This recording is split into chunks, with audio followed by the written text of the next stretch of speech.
Just a quick disclaimer. I didn't actually finish editing this video, but I don't want to edit it anymore, so I'm just going to upload it as is. So just know that.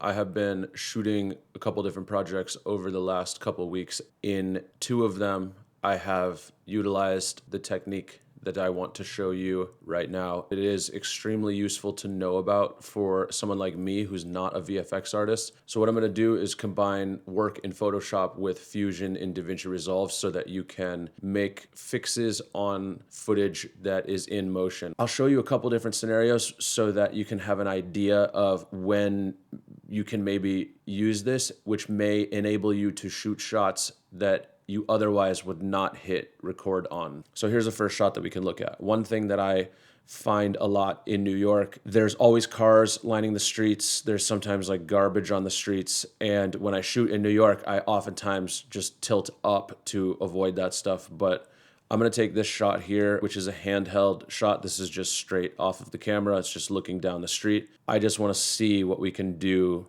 here to make this shot better fairly quickly. I am going to first, of course, pop on an F1 LUT. I will do the emulation at the end, and I will explain why in a moment. But I like to shoot a little bright, so I'm going to bring down the exposure. Also, if you don't know about F1, you should check out a previous video on my channel. It has F1 in the title and it gives an overview. Also have a link below. It's a film emulation that I created and I love it and I use it for everything. You can see there are multiple different cameras here, multiple different workflows, and it's all based around this set of LUTs plus a film emulation, which I will be putting on this after the VFX. So I have the exposure where I want it. I will take a still, Command Option G on a Mac, and I'm on the first frame of the footage. And then I'm gonna bring this to Photoshop to fix it up. And I'm just gonna start out big so that we can just see what happens. And I wanna see what it looks like if I remove these cars and these cars. And then I'll go back to Resolve real quick and just see what the shot is doing.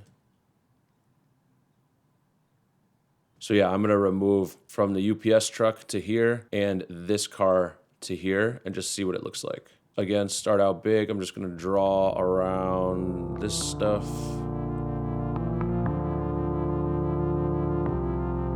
Hit generative fill, and I just will start with writing remove, even though I know that when I did the test on this, remove didn't do it, but I'll show you the process to get it right. See, not exactly right there. So I'm gonna type sidewalk, and I know by this point most people understand how to use generative fill, but we'll try to get this quick so we can get into tracking it in Resolve, which is the cool part. Maybe we'll call it this. In another shot, I will show you something where I did a lot of different changes on top of each other and really changed things up.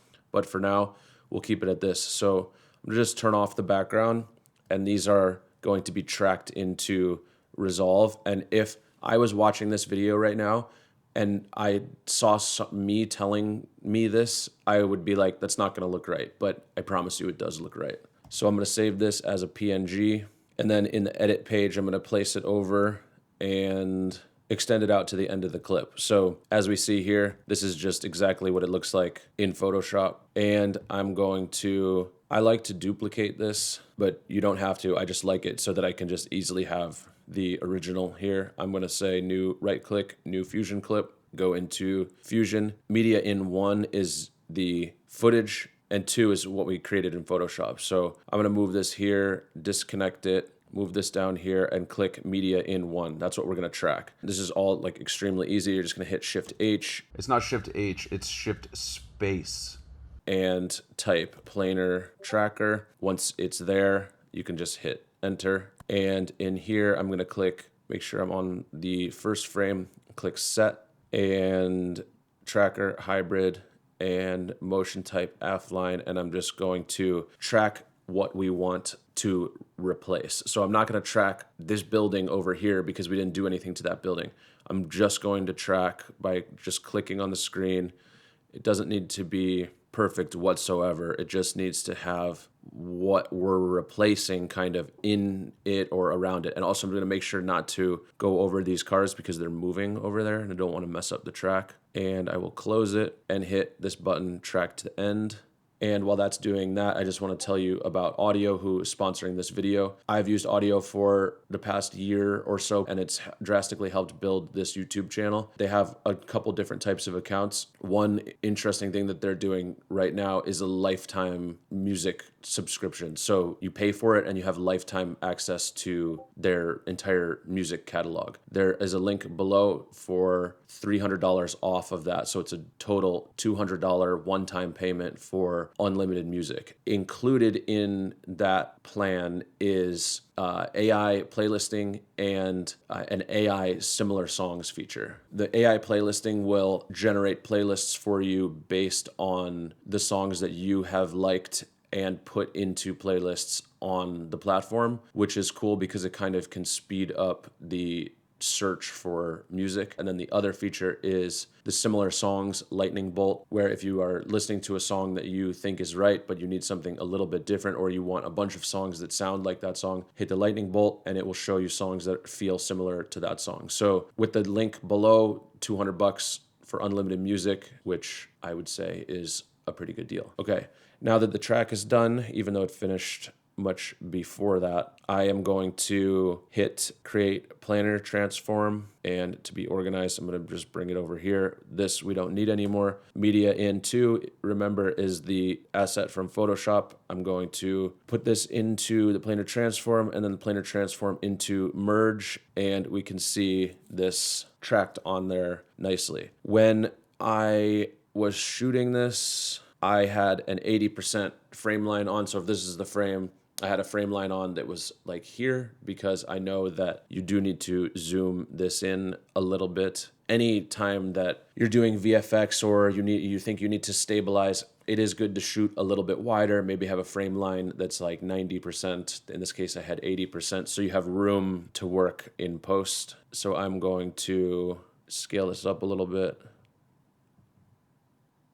So for a 2-second shot or a 1-second shot, to just remove those cars gives this a little bit better of a feel. And you can tweak that in Photoshop or have your assets made however you want and then track them in using Fusion. It doesn't have to be with generative fill. It can be however you want to make the assets. And then the other version I had of this was the other version.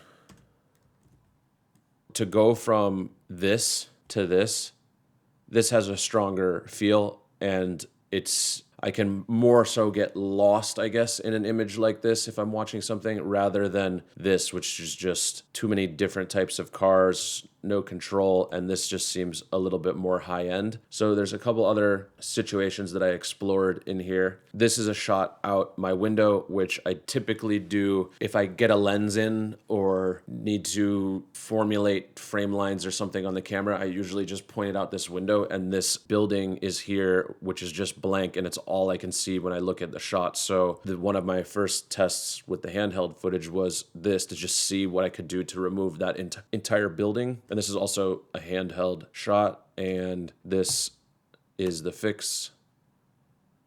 I also tested this on the iPhone, where this was the shot from the iPhone at like a 4-degree shutter in the Blackmagic camera app with no stabilization turned on, just to make sure it would work. And this is the fix. This, a lot was done. So you can see the difference here. This is kind of a lot, but it's just kind of a test to see what can happen, what can be removed. If I just wanted this gone, great. But we can so much as take all of the umbrellas out, take these little posts out, and add trees to kind of surround this more in green and let us just like focus on this restaurant right here, rather than just kind of seeing a mess, the shot in motion.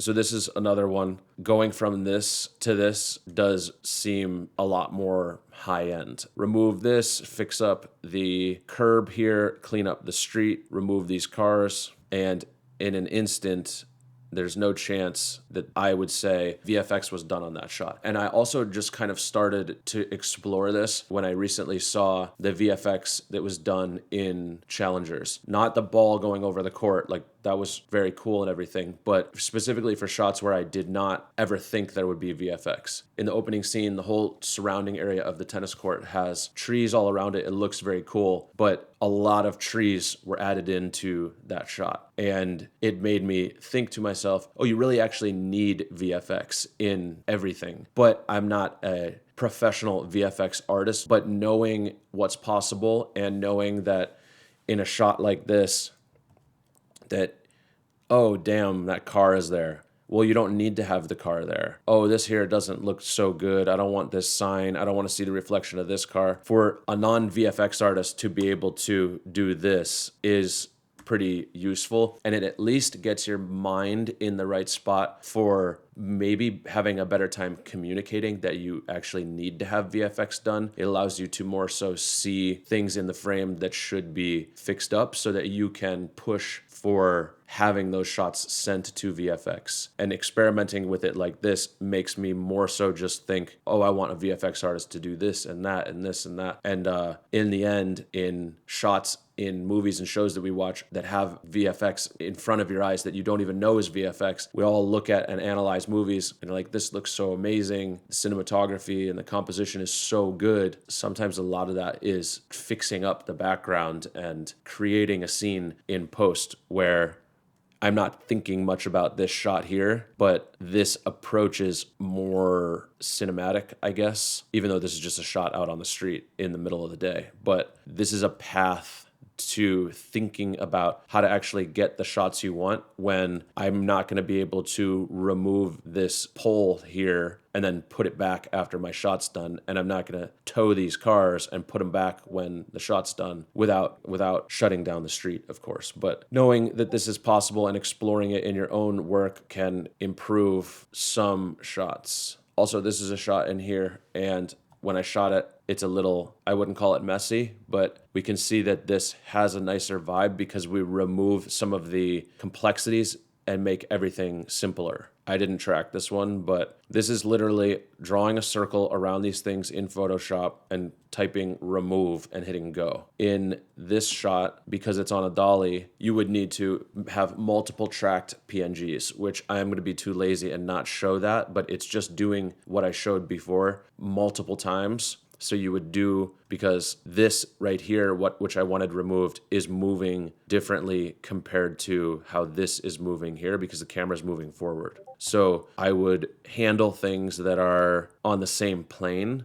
together. Like I would handle this and the TV and the stuff on this together, maybe. And then I would do this separately. This is just kind of an experiment. Can I remove this fence? Okay, so this is a good example. B-roll shot of this building. I would never look at this and ever say that any VFX was done, but I do remember when I was there, these were here. And this is a handheld shot. If we shot this on a slider or a dolly, this could also be done. Just remove these and it works perfectly. So I'm not adding mountains in the background over here, but I'm just removing this little area which looks a lot better like this, and the integrity of the scene stays as it is, and it's just a little fix very quickly. So it's moments like this that this trick can definitely help out with. And then I think there was one other. So there's this shot here. If you take a look, like, what do you think? Can you see anything? I would never think anything happened to this, but that is what was removed. This approaches in a documentary setting being too heavy-handed. If you're shooting a narrative, feel free. If you're shooting documentary work, I wouldn't be like changing buildings and streets of a city depending on the nature of the project. But this has cars everywhere and wires everywhere, and this is very clean, which could work nicely for something narrative. Oh, also, I just want to, as I mentioned, place the F1 power grade on here. This can kind of tie things together, and this is just part of the F1 grade with the foundational softening, grain, and halation from film. This is the F1 power grade, and it definitely, along with the series of F1 LUTs, is incredible and took me forever to make. You should check the link below. Also, if you get it, you get access to a private Discord and a series of Davinci Resolve videos, which there will be more for anybody that has F1 right now. Those videos will be more will be updated very soon. All right, that's it for this. I will catch you soon. Peace.